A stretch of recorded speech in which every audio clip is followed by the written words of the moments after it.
All right. So today I have the pleasure of speaking with Jamie Plater. I first met Jamie during high school when she was working as the student trustee for the Lakehead District School Board. Jamie has consistently been a strong voice for all young people and underrepresented communities, and I cannot wait to hear more about what she's been up to in the past few years. Usually when I'm writing these introductions, I find it rather straightforward, but to be perfectly honest, I don't even really know where to start. Jamie has so much experience and so many credentials, and as tough as it'll be, I'm going to try and showcase some of her hard work in a few paragraphs because she has so much. So Jamie's currently pursuing her Bachelor of Arts in Political Science at McGill University in Montreal, Quebec. She's currently working as a research intern for for the McGill Initiative in Neurodiversity, or MIND, M-I-N-D, research group. She has also been a research assistant with CoronaNet Research Group since the beginning of this year. Jamie is the internal vice president of the McGill Canadian Studies Association for Undergraduate Studies. She's also an educational facilitator for the Montreal Oral School for the Deaf. This is only really a handful of Jamie's numerous experiences and positions. I can't really sum it up in a few paragraphs. I tried my best. So without further ado, I'd like to welcome Jamie Plater to the podcast. I can't wait to learn more about your research journey today. How's it going? It's going super well. Thanks, Ben. I'm very excited to be here and thank you for having me. Of course, it's definitely been a while, I think, since we spoke. It Definitely has. before the pandemic, but yeah, it's been a few years, so it's going to be really interesting to hear a bit about what you've been doing and yeah, just chat. So I guess what I like to do is I like, as anyone who regularly watches this podcast, which I don't think is very many people, but for those who do, I tend to divide this into a few sections. So the first section typically is going to be talking about just some basic research stuff. So let's get started there. Um, how did you get into research? What interests you about research? That's a very good question. So, in my second year, as everyone knows, the COVID pandemic obviously impacted our studies in universities as everything moved online. I spent a lot of time at home, kind of not exactly knowing what to do with my time. As I had a lot more time, I was only working part time while I was in school at the time and had a few extracurriculars, but nothing major. And then I actually found information on CoronaNet on my university's internship page website and research website and decided to apply, not only because it was something I found interesting, considering it involves coding policies that governments adopt in response to the COVID pandemic, but also because it was something I could do that made me feel as though I was helping something. I was contributing to something greater. And through my time at CoronaNet, I've moved up the ladder a bit and spent some time coding and verifying policies and becoming responsible for groups of newer RAs. And I've just found that it's been really great to research something that I'm passionate about and spend time studying something that isn't exactly related to my course load because I do enjoy what I'm learning in school, but also having the opportunity to do something on my own under the supervision of these professors is really interesting. And for my internship with Mind, it's just been a dream, honestly. It took me a really long time to find something to do over the summer. I was applying for internships. As all university students know, finding an internship is not an easy task unless you're very well connected, and at the time I was not. But finding this internship has just really transformed the way I see the value of research and the way I can see myself contributing to society as an academic. What do you think is the value? You said the word value of research. What do you think is the value of undergraduate students getting into research? What does it do for them? I think a lot of people, when they come into undergraduate degrees, specifically in a faculty like arts, there isn't exactly a great idea of what exists beyond undergrad. So when you finish undergrad, you're going to law school, you're going to med school, or you're pursuing employment, and or you're going to grad school just because that's the next step. But actually having the opportunity to get involved in research and explore quantitative analysis, qualitative analysis, different types of informant interviewing, and just being able to research things that you might not otherwise research in a classroom setting really, in my case at least, has helped me determine that this is something I could see myself doing in the future, or feeling more certain in your pathway leaving school, and also getting to know professors, which is always useful. Oh yeah. I think I've interviewed quite a few people, and most people, that's one of the big things they say is get to know your professors. Kind of leads me into a little, I guess, sub question there. Um, Someone who say, let's say, they've heard what you said there, and they're like, you know what, I kind of want to give research a try. Where do they go? Do you suggest them going to somewhere within their university, looking for outside opportunities? What are your thoughts? You've done a bit of both, so what do you think? Everywhere. Look everywhere you can, basically. There's a lot of opportunities out there that people just don't know about. For example, at McGill, there's an internships art office for the Faculty of Arts, and I utilize their resources frequently. I've subscribed to their listserv, so every single posting that they receive, they send out through the listserv, so I have access to all of those postings. And then you just have an opportunity to read through all these different types of research internships or regular internships with governments or NGOs and figure out what you really want to do. But I also found it useful to, browse LinkedIn, see if your mutual connections have anyone hiring, or go through Indeed, look at government websites, and if there's a certain company or aspect of society you're particularly interested in, look it up and see what comes up. For example, if you're interested in political science or you're studying political science, interested in politics, look up the federal government. They have an internship program every summer you could apply for. But there's also different departments within the federal government that offer student placements throughout the summer and sometimes throughout the academic year. So you could kind of delve into that. But I think a great place to start is with your university. If you have any older classmates or classmates who have had experience, because every university is different, every university has different resources. So if you could find someone at your own school who has that experience and is able to guide you, that's excellent. Otherwise, I would go to academic affairs, internships office. If there's advising offices, they also have access to great resources sometimes. Just try to cast a wide net because there's going to be a lot of failure, a lot of, not making it through interviews, rejection letters, but eventually you're going to find something. It's just a matter of when, not if. Exactly. Exactly. That's a really good point.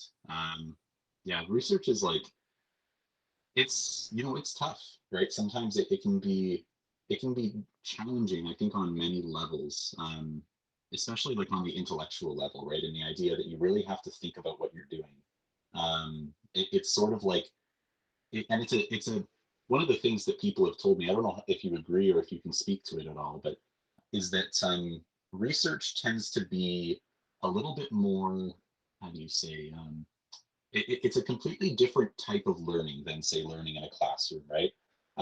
It's kind of a type of learning that people haven't really been exposed to before, and it's typically, like, I guess, at a younger undergraduate level, right? They haven't really had that exposure.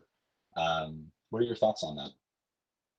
I think that's very true. I think there's a difference between classroom learning, and even though there's a big transition that occurs when you go from high school to university, within the university setting, there's so many different things that happen. And with research, the emphasis is really on experiential learning, right? Learning as you go, performing your own research, being checked by professors, and moving not exactly at your own pace, but at a pace that is a lot more flexible than, say, a classroom schedule. Mhm. And it really is a different kind of engagement that is required. I don't need to I don't know exactly which books or which articles I'm supposed to be reading or what I'm supposed to be writing about. It's something you kind of have to figure out as you go.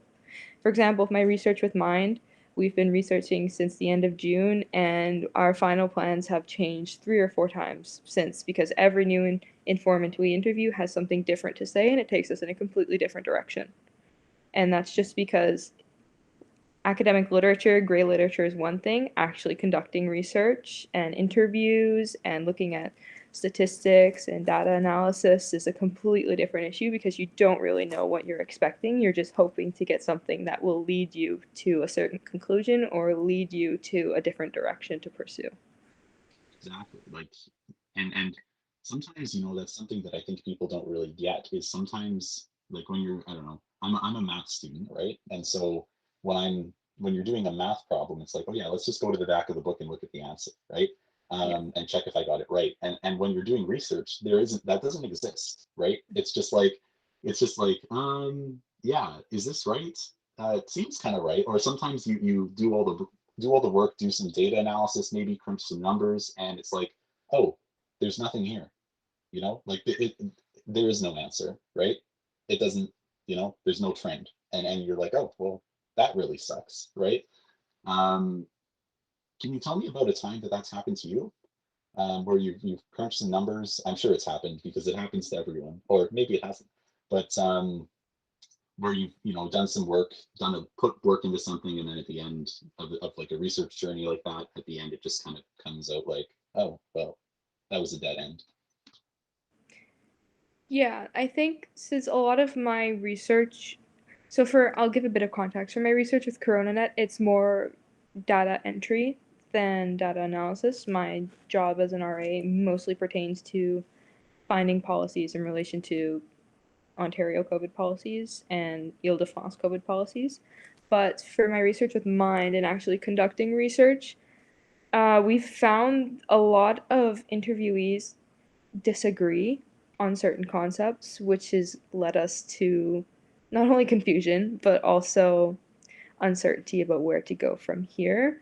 Because we're kind of looking at the Quebec, for a bit of context, we're looking at the treatment of individuals with disabilities through the Quebec definition that refers to individuals with on the autism spectrum, individuals with intellectual disabilities, and individuals with physical disabilities. And so we're kind of doing a survey of the system and an environmental scan of what is available, and then through informant interviews, creating recommendations to better improve access and the resources themselves pertaining to continuing education and employment services. And so a lot of the time we'll interview people and they will tell us that, oh, this service is doing a really great job at doing this, but then we'll speak to someone who actually provides the service from that organization. They'll say, oh, actually, no, there's a lot wrong here. And so when you're trying to look for best practices, it becomes very difficult because you're hearing contradicting stories, and that makes it difficult to come to a conclusion without nuance. And nuance is a big, big thing that's come up in our research, and it's important to address it when you write about it. But when you're trying to figure out how things are looking and how things work, it's very frustrating when you go into an interview with a preconceived notion that something works in a particular way, and then you hear that that's not the case. Then you're kind of, oh, we're back to square one. Where exactly do we go from here? Like, how am I supposed to find out more information from this if the person providing this service doesn't know what it's looking like? Yeah, yeah, no, that pretty much sums it up. I think that's everywhere in research, in just about any field, right? You're going to get that. Um, all right, so one last question, sort of in this area, and then we'll move and sort of dive into your research. So people, like, let's say people are, say that someone listening is interested in research. Maybe they've done a little bit of Googling and they've seen like tips on how to get into research, or they've done, some of those basic things. They've talked to a few people. Um, and they've got, the basic, like, sort of, I guess if you want to call it like the the stereotypical responses to all these things, right? To like how do you get into research? What do you do, right?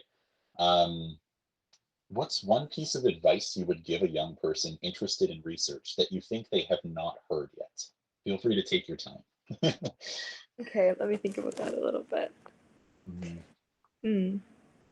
I always like this question because every person I ask gives a completely different answer, and it's like, it's great. Hmm.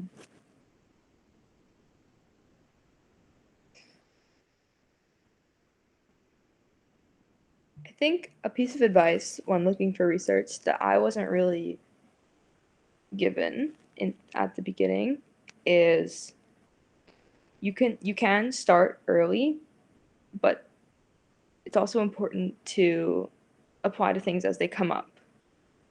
So when you're looking for research internships, like, or research in general, you email your profs, you apply for these positions. But also, a lot of positions will open randomly, and you kind of always need to be keeping an eye out for what's coming up if you're actively pursuing research opportunities. So, like, start early, but also I started really early. I started in January 2021, and I didn't end up starting until the end of June. And I applied for this position I received at the beginning of June. So, they tell you to start early, but you're going to experience a lot of failure and a lot of rejection. That's just part of the process. If you're extremely fortunate and end up, getting one of your first applications, congratulations. That is awesome. But it's also important to recognize that failure is normal. You're not any less intelligent, you're not any less of an academic, you're not more or less competent than another student just because you weren't selected for a certain position. Like, it feels like that, and it's really tough. I remember my first rejection, I cried for about an hour after receiving it because I was really looking forward to it and thought it was really cool research. But it's just, everyone's looking for something different. And so you need to keep your options open as well when you're looking. Don't narrow your mindset so that you're only going to look at a certain type of research. Keep your mind open. Like, my research with Mind is not exactly related to political science. It's something I was interested in. I found online. I was like, why not give it a shot? And then here I am now, considering writing my thesis as a continuation of this. So, That's really keep your awesome. mind open and don't start early, but don't stop early, I guess. Way to say it. Well, it's interesting too because my first my first paper is currently being published. Um, I'm a maths and computer science student. I'm a really theoretical guy, and I'm getting my first paper published in a medical journal, and it's like totally different, right? Completely a different place, right? And so, like you said, definitely don't. I don't think people should restrict themselves to a very specific focus. Yeah, like even if it's interdisciplinary, you can bring your skill set to a different discipline, right? And that's always really awesome. Well, So congratulations on your paper, by the way. And thank you. even just to like add on a bit, everybody's always telling you you need to get involved in your fields, and that's what's going to get you into grad school. But in all honesty, when you're applying for grad school and you're writing your applications, it's going to make you even more of a unique candidate if you can refer to experiences that are different from those of your peers. So, you Exactly. know, Exactly. I mean, like everyone, well, I shouldn't say everyone. Everyone going into grad school has probably written their like undergrad thesis, right? Um, it's not going to make you stand out unless you do like some really cool research. It's yeah, it's pretty typical, right? Um, so yeah, you've really got to like, yeah, you've got to. You're right. You got to kind of play with different fields and try different things out and show people that you can apply your research to different areas, right? exactly. Apply your knowledge to different areas. So it's kind of it's a neat area, that's for sure. Um, so just sort of as a bit of a transition into your topic, um, you've done a lot of research into people with disabilities, obviously. Um, what are your thoughts? And I don't know if this is like an actual thing that has been studied or not, but it probably has, but probably not by you, I'm assuming. Um, how do you think like what is the current state, I guess, of people with disabilities in the research field? Because there may be some people with disabilities listening, you never know, right? It's very hard to tell, obviously, and so yeah, I'd love to know, do you know anything about the current state of that? Mm, Concretely, no, I do not know a lot in that particular area, but I do know that there is underrepresentation everywhere.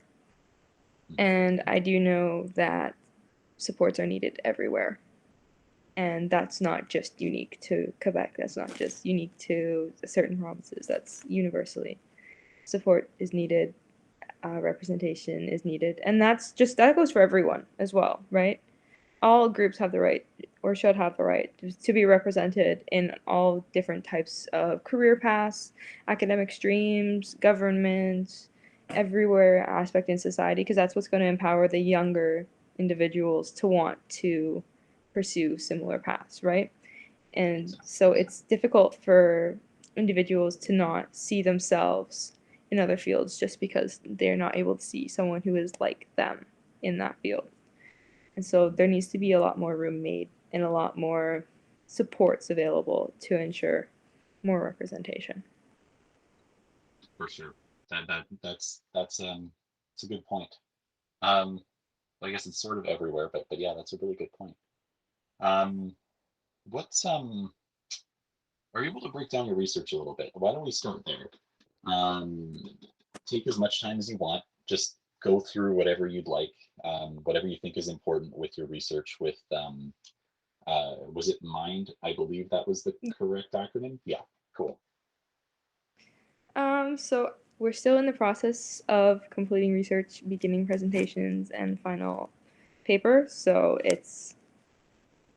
I'm not going to go too much into detail, but I will say that actually I'll give some context as to why I decided to apply for this research in the first place, because I think it'll really show where my passions are coming from and how I'm actually applying my knowledge to this project. That'd be So great. I volunteer in my first year with a club at McGill called Beyond Me, which pairs university students with special needs youth in a mentorship program. And essentially, the university students are spending time with these kids, helping them further their independence and self autonomy, or being able to have them enable them to have a friend outside of their environment they've been stuck in for however long. And I've enjoyed my time there so much. I'm actually an executive there now as well, which is really cool. But with that research, I really began with not that research, with that experience, I really began to notice that there is a lot wrong with the current system. So that's just a bit of context and seeing my buddy, as we call them, and the hurdles he has to face are so much more significant than those I personally have had to face when I was pursuing post secondary education. And it's just really disheartening to see. And I was able to understand why there is such an apprehension of, moving towards supported employment or moving towards some sort of post secondary education pathway. And so when I started this research, I went in with the mindset that I know there's something wrong, but I don't know exactly what it is. And then, second to that, I don't know exactly what we can do to better that situation. And obviously, as a political science student, I'm very interested in the policy aspect of things. So, I came in not exactly sure where this research was going, but we're actually now writing a policy brief. So, in my brief, will be sent to appropriate ministry staff and the appropriate government staff in the province, and will actually hopefully lead to some change because we were able to get some really great work done and we have a concrete list of recommendations. But my particular research, this project has 5 different working groups, because looking at different aspects of the lives of an individual with a disability, including physical health, mental health, housing and income supports, navigation, advocacy, and then continuing education and employment, which is my working group. And so through my working group, I'm kind of the student liaison assigned to the group. I coordinate interviews, I host interviews, transcribe interviews, perform research, go through academic and gray literature, find statistics and numbers. Because if you have the numbers, the government's a lot more likely to listen to you than if you just go to them with a bunch of different philosophical solutions, right? And like making sure there's evidence to back up the claims we're making in our final reports. And at this point, we've gotten a really great idea of the current situation and why it is so problematic. And then, of course, there's a lot of great things going on. It's always good to, kind of disclaim that as well. There's a lot of great things happening in Canada, in the province of Quebec, in municipalities. There's so many exceptional individuals who are trying their best to provide a really high quality of care. But also, the fact that this isn't standardized is what's really not right at the moment. So we're looking into that. And I've been, yeah, writing reports. Right now, we're working on some presentations. We've been conducting some more interviews. We've kind of moved from the top, like executives and managers, and we're kind of going down the ladder to service providers, and it's been really interesting. And I'm also coincidentally taking a social policy course at McGill right now. So it's kind of, you know, working off each other. I'm going into these interviews with an idea of, you know, what the ideal is in Canada based on my social policy professor, but also being able to see that this isn't the case and what needs to be done is completely different than what I initially had expected. So that's kind of as far in detail as I'm going to go. I don't really know exactly what my professor doesn't want to include, so that's as far as in detail I'm going to go. But the reports will be coming out. I honestly have no idea. It's my internship was from June to September 30th, and it's now been extended to December with possibility of extension into next summer. So we'll have to see how things go. It's Well, just congratulations on everybody's, that. oh, thank you. Everybody's learning so much, and everything is so much different than was initially expected. There needs to be a lot of work done to figure out how everything is actually working together or not working together. For sure. Um, so I guess here's, I don't know how much depth you want to go into, and I'll let you, if you think that it's, uh, like I said, we can always cut things out, but if you think that, you don't want to talk about it, that's fine too. Um, what, what do you think would be like, I guess, key differences between a good, and this doesn't necessarily have to be like based on your research, just kind of like what you've seen, that sort of thing. What's are the key differences between good supports and systems and bad ones? I think the main thing is who's offering the support and who's offering the service.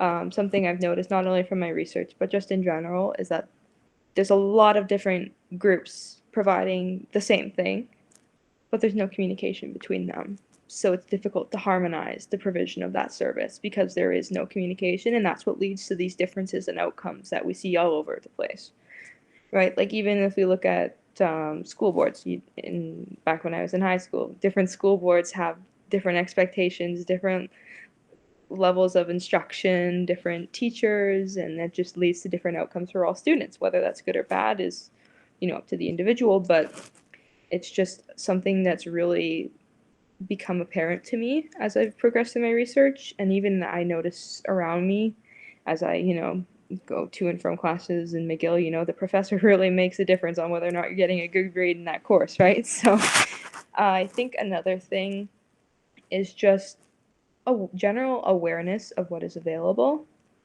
also varies greatly. And we've seen that in my research, for example, with a lot of different stakeholders. Some individuals know everything that's going on, and some have no idea. And these stakeholders are communicating this information to the individuals and families.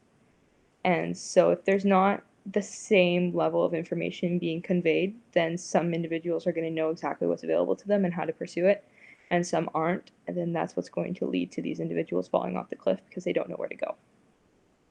And again, that's just in general, not even for individuals with disabilities, but any type of program. If you don't know what's available, you're not going to be able to pursue it, and you're kind of going to find yourself stuck.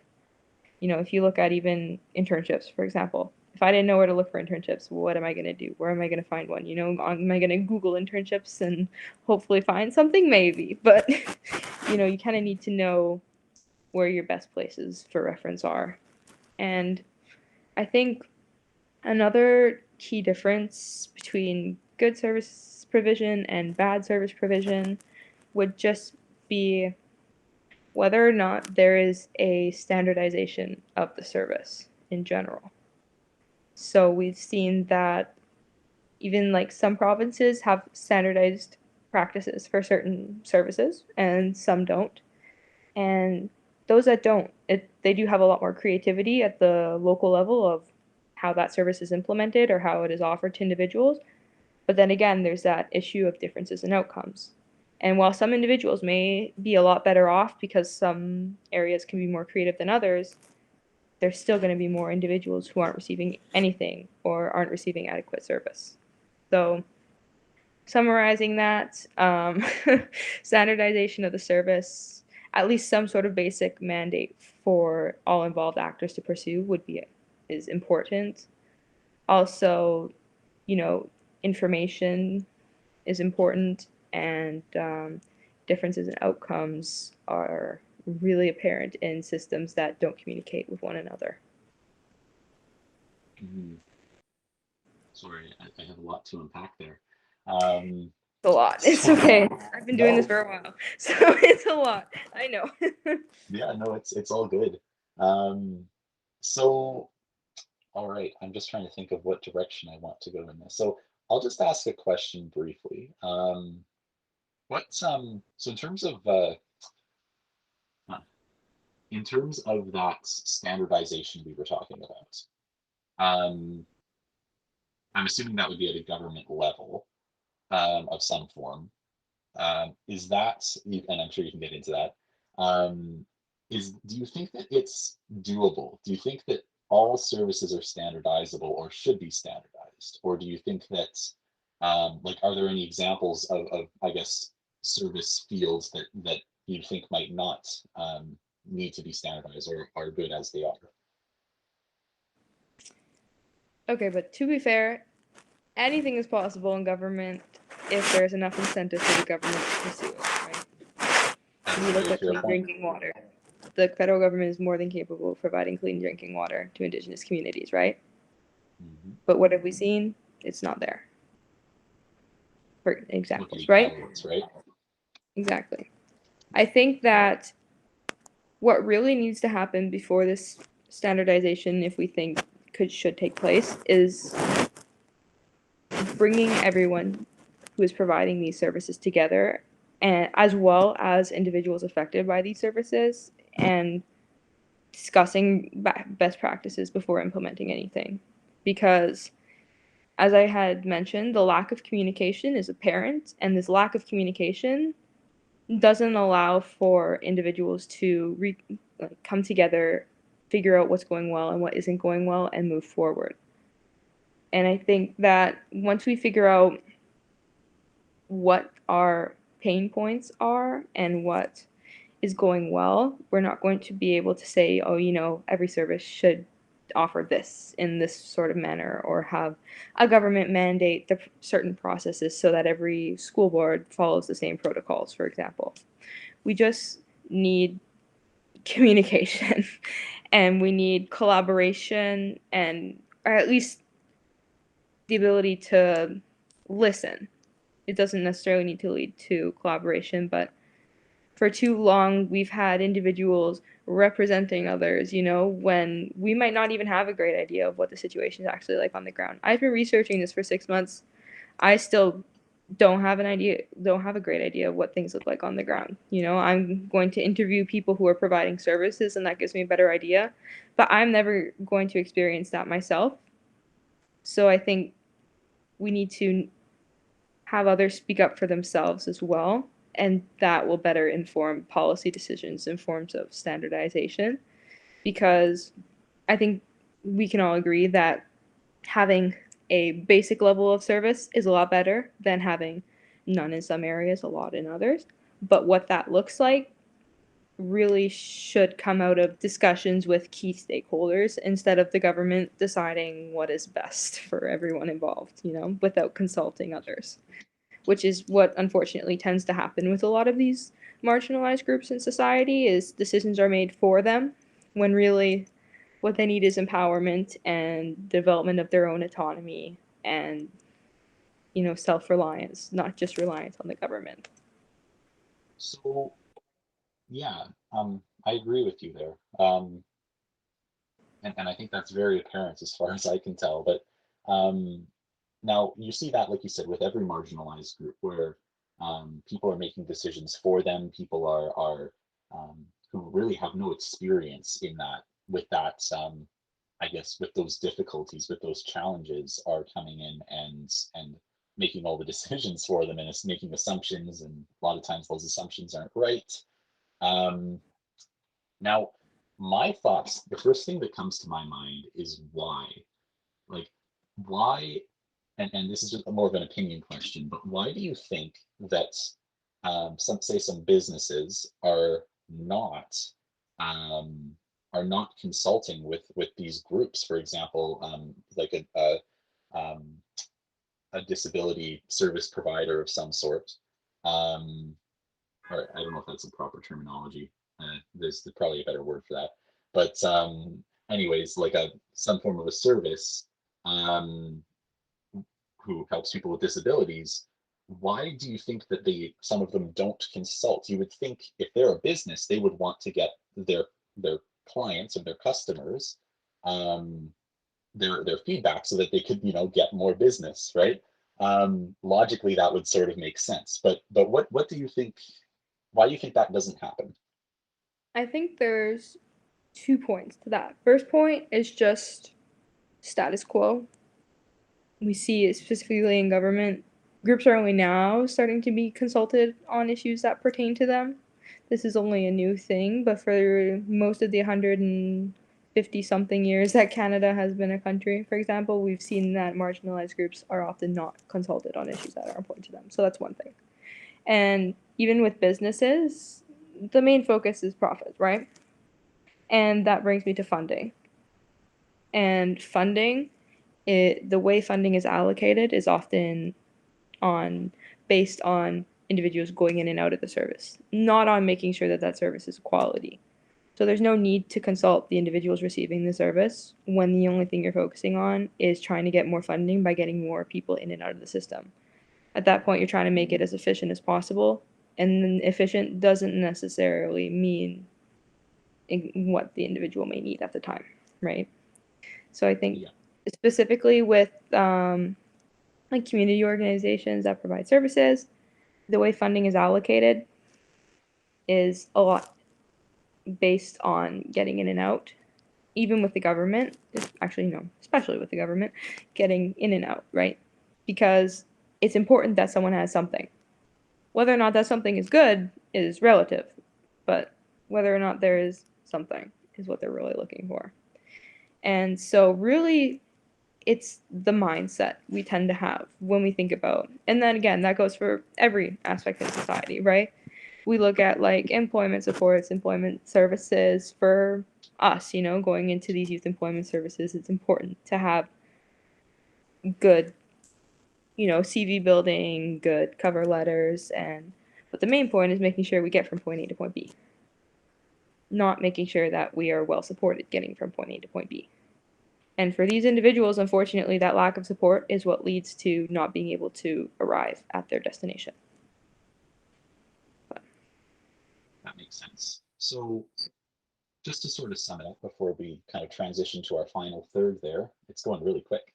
yeah. Um, what just because I wanted, and I know we've kind of touched on a lot of this throughout this discussion, but um, what would be, I don't want to assign a number, but some calls to action that you would have for government, various levels of government? What would your calls to action be?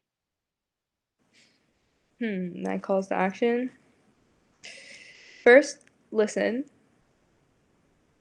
not just to me, not just to my academics, my fellow academics, but to everyone affected by the status quo, not just us, those of us who decide to write about it and decide to research it. Second would be a decision needs to be made about whether or not the majority of services should be centralized and provided by the government, or whether the government should rely on community programs to provide these services. There's often a tension in many aspects in society on whether community groups or the government should play the greater role in providing services. This is my social policy class talking, not just my research, but that's an important tension that should be addressed. And at least there should be some sort of decision made, because the indecisiveness of moving back and forth between, oh, we're going to provide this, but we're going to fund everyone else to do this. There'd be a lot more clarity for families, especially and those affected, if they knew who to turn to, and it wasn't just, oh, sometimes go to the government, sometimes you can go to your social worker, sometimes you can come into this employment support center and we'll try to find you someone, maybe if we if you qualify. But if you don't qualify, go to this person. And just all of this redirection and reorientation is just confusing and honestly discouraging for a lot of individuals. Um, Another thing would just be just really go through a critical analysis of funding structures as well as what a successful outcome is. Because, well, before, of course, getting from somewhere into somewhere else is great. Like finishing a service or going through an employment training program is great.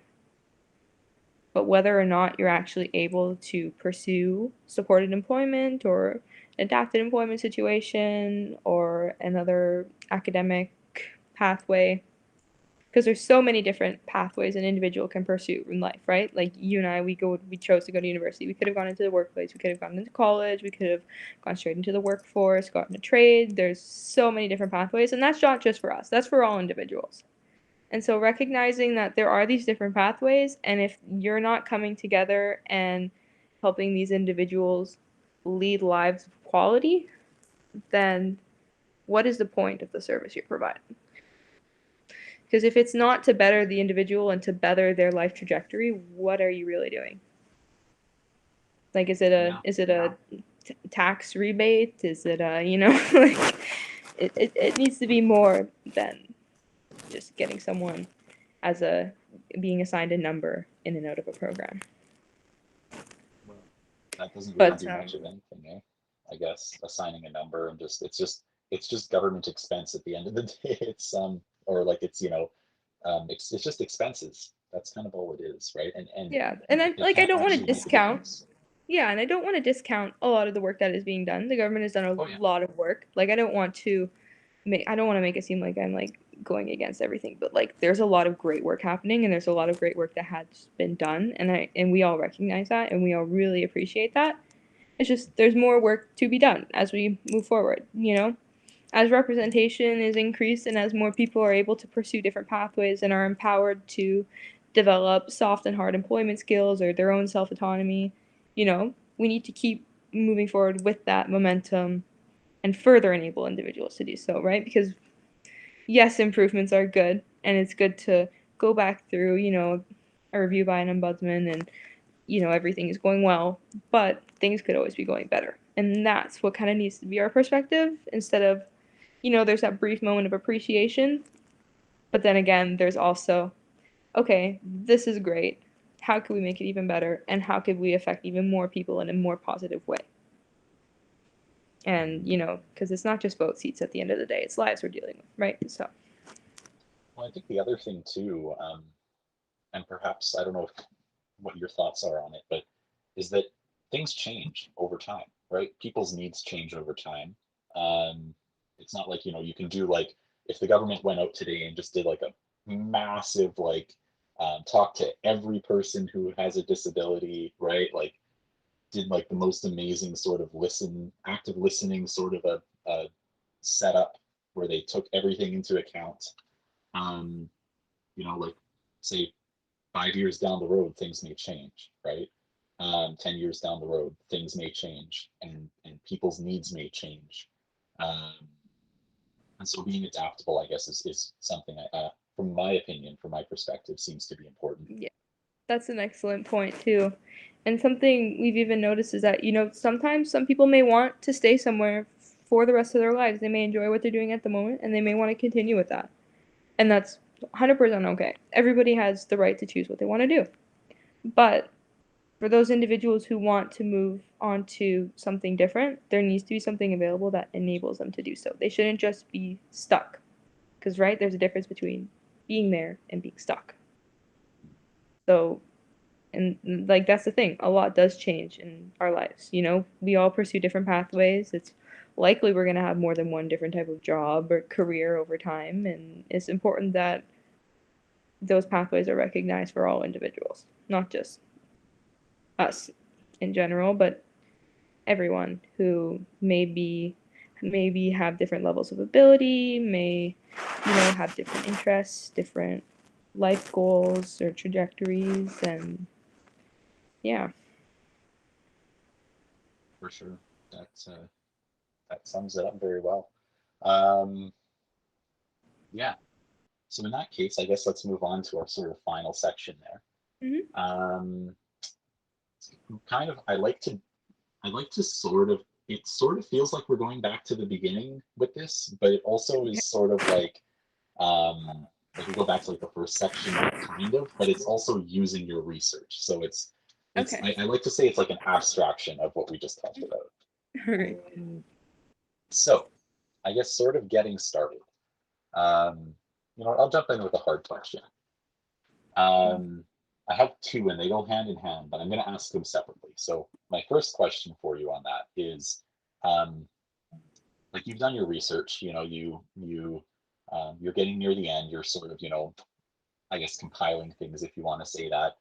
Um, what what regret do you have? What do you wish you had done differently? Is there a different avenue you wish you had explored? Is there a different take you wish you took on it? Or are you just happy with what you did? I mean, that's quite possible. But I mean, I like to be hypercritical of myself, so this is a great question. Just in general, but I find it helps. I think something I could have definitely done differently is relied more on. And this kind of also goes for not just research, but any aspect of life, I guess, is rely on those around you. It's okay to ask questions. It's okay to be uncertain. Like when I first started, I was so focused on trying to impress my professor to make her help have her keep me on the project, right? That I didn't think I had to ask questions and I would be able to figure it out on my own. And while I was able to, it took a lot more time than if I just sent her an email, hey, Dr. Log, what does this mean? And I know for a fact now she would have answered no problem. I think that we tend to think our success is based on us figuring things out on our own and being able to come to a conclusion ourselves, because that's what we're kind of taught in school. You need to be able to figure things out by yourself, you need to be able to rely on yourself and be independent, but sometimes you need support. And I've needed support a few times throughout this internship and throughout my research, and I just decided to push through it myself, and that was just a lot of unnecessary stress. And well, because I think like those professors, or like your mentor, whoever it may be, they know more than you and they've been researching for longer than you. And so they're almost like Google, but easier, like it's like, Exactly. yeah, And it's scary talking to them. Even like professors in my regular classes. In my first year, I did not talk to any of my professors because I was scared. They've studied the subject for at least 10 years. If you're tenure track prof, much longer. But like at the end of the day, this is obviously something they must be passionate about if they've done it for so long.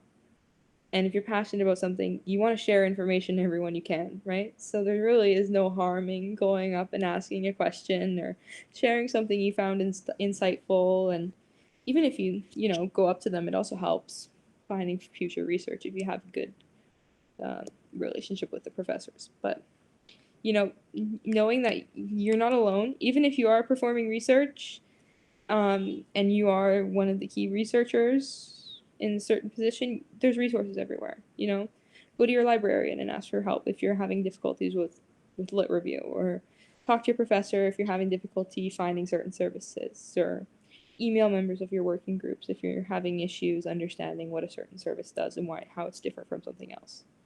Like, you're not going to reap the benefits of the internship if you just try to figure it out on your own, because while you may be able to get to where you want to be, you're going to be a lot better off if you learn how to utilize your network to your advantage as well, because that will come in handy later on in life. I'm hoping, anyway. But for sure.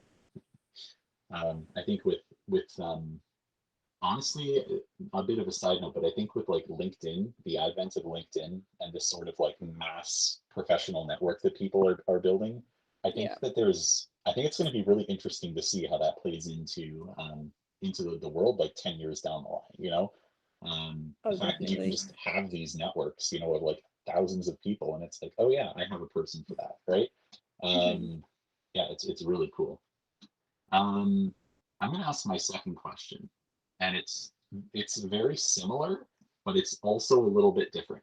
Um, it's the same kind of thinking, but so most papers have future areas of research, right? You know, it's like oh yeah, this is how you would continue the research if you wanted to. Um, and you know, if you don't have if you don't actually have a future of research in your manuscript, I mean that's fine. It happens. But you know, you can still think about about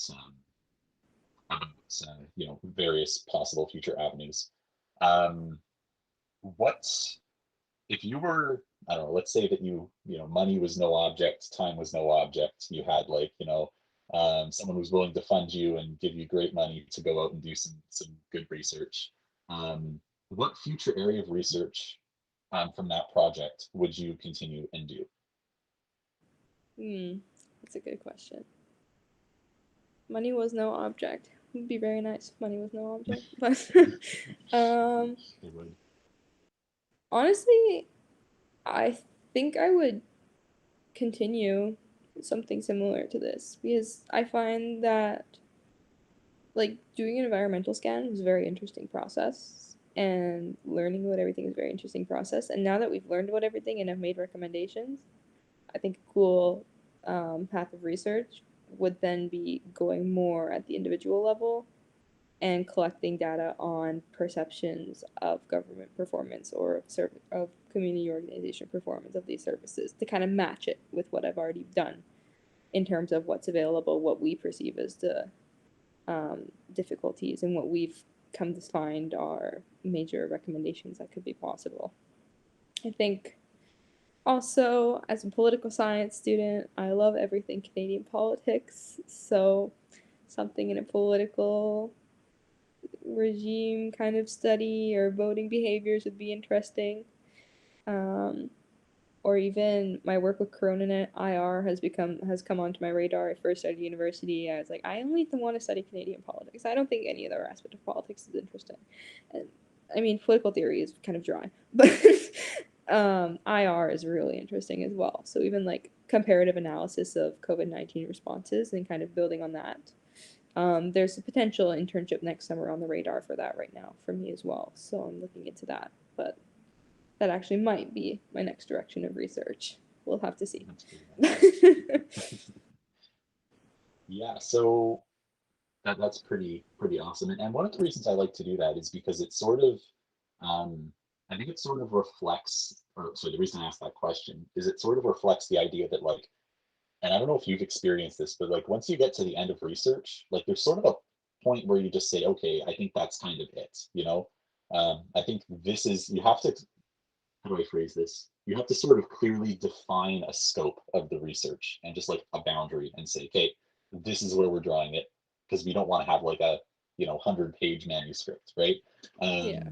We want to keep this like, we want to focus on this very specific area. So I think that that's sort of one of the I guess emotions that I like to try and, or like feelings I guess that I like to try and showcase once you're done research, is like that idea that like, oh yeah, I can go do this, do this, do this, do this, do this, right?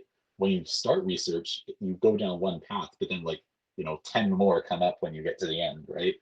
Um, Yep. and so like, yeah, it's kind of crazy how much things, I guess, I don't want to use the word snowball because I guess that is a negative connotation, but they just sort of spread and you get all these opportunities. It's just great. Um, so yeah, I totally agree. Um, all right, so I think, yeah, one sort of, I guess, question that I've had in my mind when we were talking before, I guess it doesn't really fit into this section, but it's fine. It'll be fine. Um, how do you read a, or how do you suggest people approach um, reading an academic article, an academic journal article? Oh, good question. Okay, so I was recently made aware that not a lot of people I know read for their classes and read academic articles. So great timing on that question. Um, but I just perfectionism and I need to please my professors read everything I'm assigned. So I've kind of learned how to read from that, but also when you're reviewing like hundreds of different articles, it takes a long time to get through. You need to figure out the best way to skim through. Abstracts are your best friend. when you're initially looking at articles, if you're trying to find good resources, abstract's best friend. Also, keywords that are mentioned at the beginning of an article, also amazing. I know for a lot of databases for articles that universities offer, if you type in the keywords and quotation marks in the search function, it'll give you the articles with associated with those keywords, and then that makes it easier for you to find articles. But for reading, I think what I like to do is read it in its entirety, and highlight points in the introduction, the findings, and discussion. Of course, that's for my kind of degree, political science, I'm more interested in what they're finding and how they're analyzing things. If I was in a statistical methods course or a quantitative analysis course, I would obviously want to read the methods. But for my particular case, I find a lot of value in reading how they do things and reading the methods and seeing how it works, but more so focusing on those outcomes and what's most important. So, like, for example, I take notes on all my readings for class. I would read the article and highlight as I go, and then either copy and paste or type what I've highlighted into a separate document so that when I'm going over the readings later, I see those key points, and that's what I associate with the reading. That's how I've come to do it over the years. I used to write out everything, and then I found that took way too long. And then when you're in university, it's important to retain the information, but you got to be efficient as well. Yeah. So especially when you're getting, hundreds of pages of reading per week. And in research, same thing. There's hundreds, sometimes thousands of articles you may have to go through. Rely on that abstract. And even if you can search in the article for certain terms that pertain specifically to your research, and if they're not present, that gives you a good idea of what's available as well. But then for that, you also need to know different variations of that term that may be applied as well. Like if I'm talking about voting behavior, I could say voting behavior, I could say voting habits, voter analysis, voter choices, voter identifications. There's a bunch of different ways of saying it. So you also need to know the different ways of phrasing a certain term as well. For sure. Last question, because I want to wrap this up. What do you have any sort of last minute pieces of advice or thoughts for someone who is interested in getting into research? Thoughts. It looks daunting at first, and your first research experience is going to be really hard because you're adjusting to a new style of learning, but embrace it. It's going to be hard finding a position. That's okay. Once you find something and you're looking back in hindsight, it's going to be, I'm glad I struggled and I was able to get here because now I know the value of my position and the value of what I'm doing. If it was that difficult to find something, then it's really worth finding. Also, in that same respect, going through your research, it's difficult to start. You don't know what to do when you start. Guidance is key, but also enjoy it. It's not every day you're going to get to study something that's actually may have an effect on people in the long run. And that's really empowering, and that's really cool that you're able to contribute to that academic stream, to that political issue, to that sort of theoretical implication. Being able to contribute is a feat in itself. So enjoy that while also, struggling. But struggling is normal. It's fine. And lastly, ask for references. Main key. I still need to do that, but ask for references. Because these people are going to get to know you really well by the end of your research, and they're going to know exactly how you work and what your work ethic is like, so they will make excellent references in the future. Well, in that case, thanks for the conversation. That was some great advice. Thanks for the conversation, and yeah, that was a great talk. Yeah, thanks so much, Ben. Have a great day. I'll see you later. For sure. Okay, bye.